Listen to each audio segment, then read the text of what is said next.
In this video we're going to go over the competitor insights. Now competitor insights are basically will give you the same sort of information back as video insights. So I'm not going to actually run it now, but all you have to do is, say you've got some videos that you want to get the data on specifically. Video insights is more like a keyword based search. Then what you can do is you can either paste in your video URLs here, one per line, or you can go to the settings. I mentioned this in the settings video, which I hope that you've watched. You can go to the settings video and you can turn this on. Copy YouTube URLs from clipboard to competitor insights.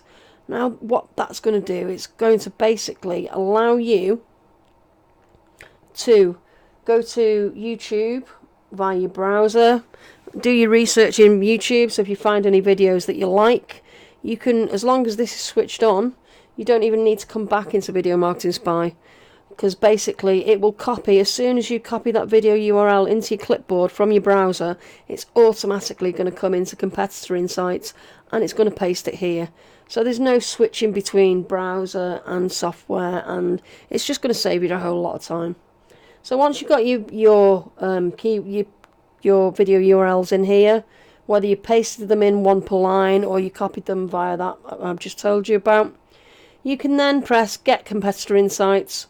If you want to get the keyword density for it, then you put the keyword in here. So like we've got here, this will show you the keyword density for drone, for example.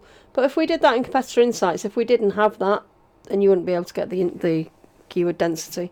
So you can put drone there if you wanted, or your keyword, and then it'll get the density as well, depending if you need that. So you literally, once your videos are in, you hit Get Competitor Insights, and that is it. Once it's finished, it's going to pretty show you much similar data to that. So that's the Competitor Insights tab. Like I said, if you've got any questions, you can always pop into the Facebook group. If you haven't got the URL, what I'm going to do is I'm going to put it in an update down here, so you'll be able to click the link to get to the Facebook group. Or you can put in a ticket at www.client-area.biz. Please note, all support or official support done by us is via the client area only and not via email. Anyway, thanks again for watching the video.